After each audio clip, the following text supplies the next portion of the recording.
Shalom adik-adik semuanya. Ketemu lagi sama Kak Klar nih. Hari ini Kak Klar barusan masak nih adik-adik. Kak Klar bawain ada bakmi goreng. Wah, tapi dari warnanya, terus ada cabai-cabainya, pasti kayaknya pedes banget ya adik-adik ya. Ada yang mau nyoba nggak? Mau nggak adik-adik? Pedes banget loh ini kayaknya. Ada yang mau coba? Hah? Nggak suka pedes? Nggak berani coba? Iya sih, kalau buat yang nggak suka pedes kayaknya kepedesan ya. Hah, bentar, apa? Adik-adik nggak suka pedes, tapi pengen nyoba. Tapi kalau nanti sampai kepedesan, jangan nyalain Kak Klar loh ya. Kan Kak Klar cuma nawarin. Adik-adik boleh nyoba, boleh enggak?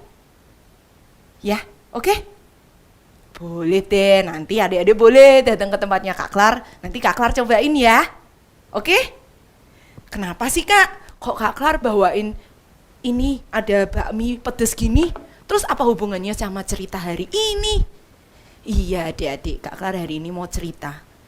Kita ini adik-adik dalam kehidupan, kita juga dikasih kebebasan loh sama Tuhan. Boleh milih mau atau tidak melakukan yang harus kita lakukan. Sama kayak tadi adik-adik, ketika Kak Klar nawarin mie yang pedes ini, adik-adik terserah, adik-adik mau coba atau enggak. Di hidup kita juga sama adik-adik. Semua yang kita pilih itu semuanya ada konsekuensinya, semuanya ada akibatnya. Kita nggak tahu nih akibatnya bisa buruk atau enggak di dalam hidup kita. Cuman Kak Klar mau kasih tahu satu hal. Ketika nanti kita memilih dan hasilnya tidak sesuai dengan harapan kita dapat masalah. Ingat ya adik-adik ya, jangan pernah nyalahin Tuhan. Jangan pernah bilang kalau Tuhan itu nggak sayang sama kita. Jangan pernah marah-marah sama Tuhan. Karena apa? Karena di Yakobus 1 ayat 13 dikatakan bahwa Tuhan gak pernah ngasih pencobaan yang jahat.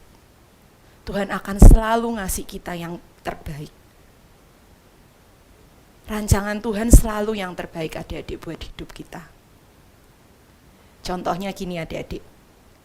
Nih, misalnya nih, adik-adik udah dikasih sama Tuhan kepintaran. Pasti semua anak-anak Joel Kids di sini semuanya pintar semua ya.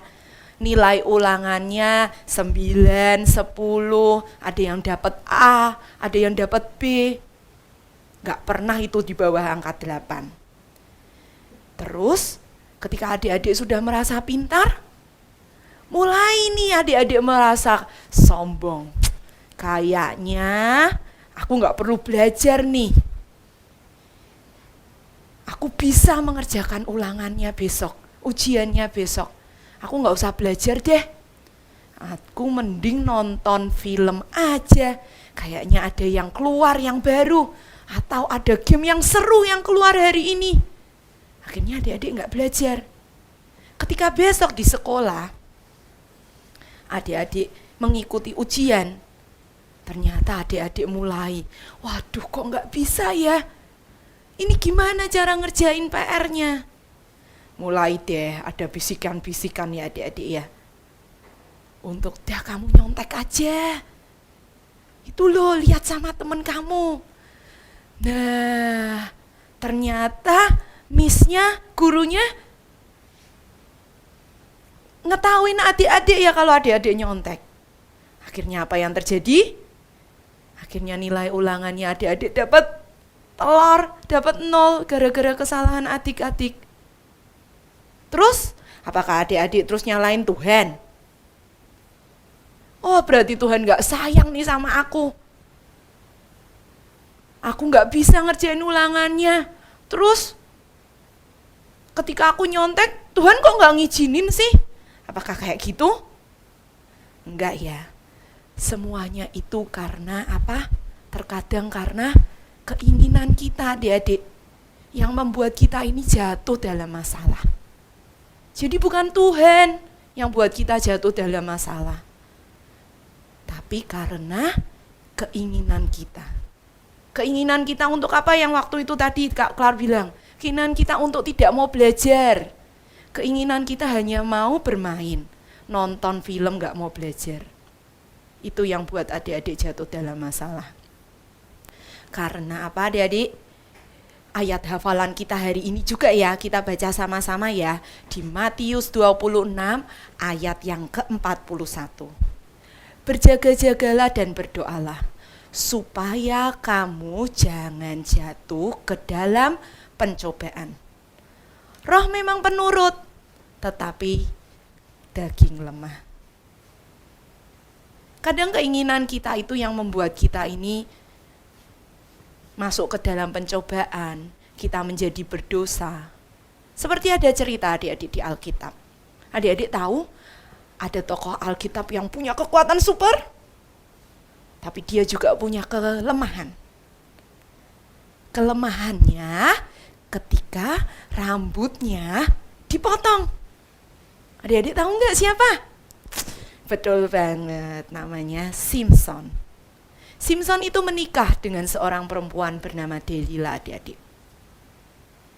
Itu pun aja sebenarnya sudah salah, karena Simson keturunan bangsa Israel dan Delila itu orang Filistin. Waktu itu nggak diperbolehkan. Tapi Simson tetap ngotot karena keinginannya dia. Karena kepinginannya dia tetap pengen, aku pengen nikah dengan Delila. Akhirnya Delila pun membujuk Simson dengan berbagai macam kata, dengan berbagai macam cara. Simson pun akhirnya memberitahu kepada Delila, kelemahannya di mana sih? Dan akhirnya Simson pun mengalami hal yang buruk adik-adik ketika Simson memberikan tahu kepada Delila bahwa kelemahannya ketika rambutnya dipotong. Singkat cerita, akhirnya matanya Simson buta. Dan Simson kehilangan kekuatannya. Ketika itu pun Simson dibawa ke dalam sebuah acara dan dia dijadikan lawakan adik-adik. Diketawain sana sini.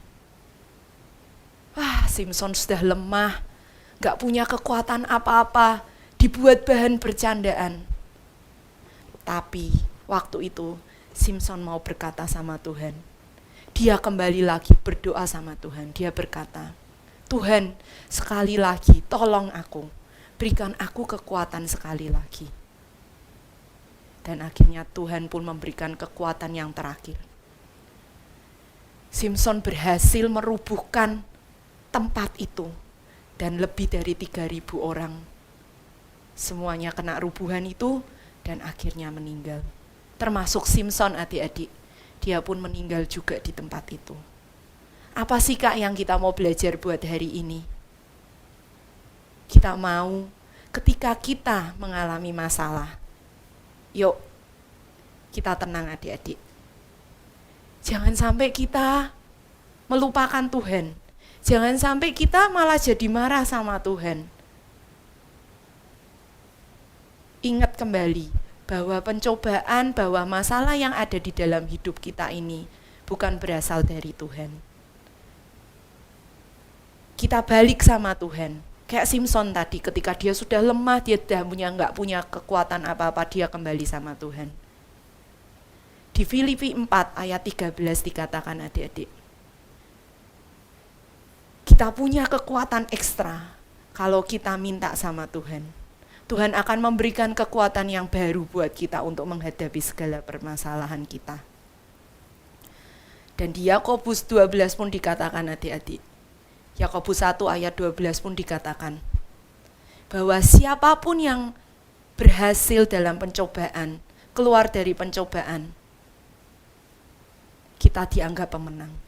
Artinya apa? Ketika kita dalam masalah, kita tetap bersama Tuhan, kita minta Tuhan yang pimpin hidup kita, kita akan mendapatkan sesuatu yang berbeda dari Tuhan, dan kita akan dimenangkan.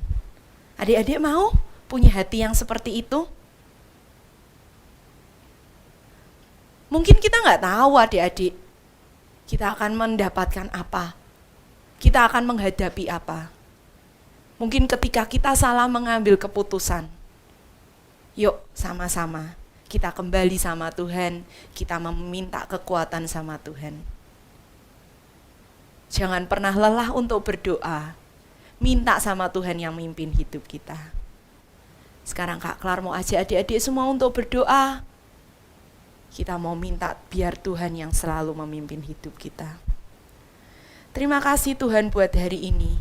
Kami sudah belajar Tuhan. Kami mau Tuhan biarkan Engkau sendiri Tuhan yang memimpin kami. Kami mau minta Tuhan. Apapun masalah kami Tuhan, kami mau kembali lagi kepada Engkau. Kami mau berserah kepadamu Tuhan. Karena kami percaya Engkau akan memberikan kekuatan kepada kami. Engkau akan memberikan jawaban kepada kami untuk kami bisa melewati cobaan ini.